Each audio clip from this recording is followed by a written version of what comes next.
We've had unfair investigations, and yet here's the ultimate hypocrisy again. The Democrats have something in their own house that needs to be investigated, and they're all stonewalling right now. It's time to get to the bottom of this for the American people.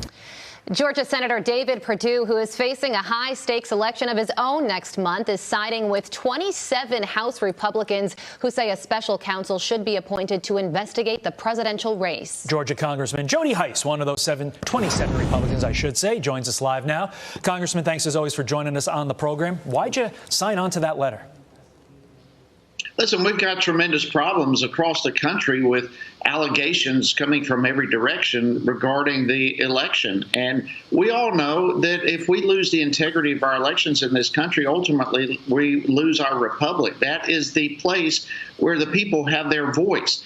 In Georgia, of course, that's the epicenter of it all right now. And there are some very serious concerns. And in our case, the Secretary of State really is not coming forward to make sure that the question marks, the concerns are being legitimately looked at and looked into and corrected. So we're calling on Attorney General Barr to step up, to appoint a special counsel and look into the allegations. We have got to make sure that our elections stay secure. Yeah, we sure hear that. 17 states and President Trump have signed on to this Texas lawsuit. Texas is suing 4 swing states to try and delay the certification of the election results. How do you feel about that lawsuit? It's being sort of described as a long shot.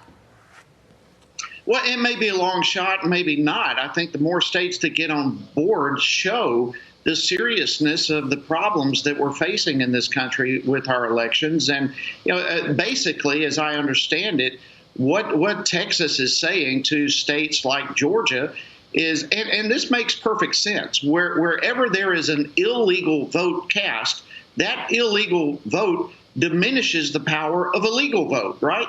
I mean, it's taking away the influence of a legal vote when an illegal one is in play. And so they're saying to Georgia, look, you guys have evidently a lot of problems, and every one of the illegal votes in Georgia that were cast are disenfranchising and taking away the influence of voters in Texas. I think that's a very legitimate argument. It carries a lot of merit.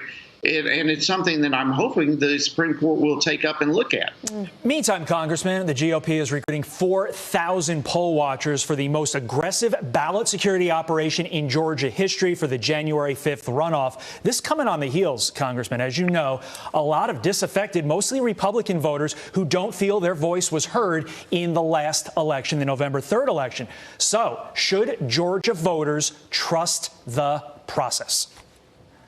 That's what we're trying to make sure. Look, again, we have got to turn out to vote. As we all know, all the activity in the country is involved in Georgia right now politically, and for good reason. The entire balance of our country hangs on the outcome of this upcoming election. So it's critical. So it is important that voters feel secure that their votes are going to count. Only legal votes are going to be cast. Only legal votes are going to be counted. And any attempt of fraud is going to be investigated and prosecuted. Those types of things must be in place for voters to be secure. And so I'm very pleased with some of these efforts that are taking place. I'm still looking for more, right, but I'm pleased that this is a good positive step in the right direction. I mean, look, I think you're going to have the numbers 400, 4,000, 40,000. The question remains now, will those individuals get the chance to do their job, unlike as has been reported in other states?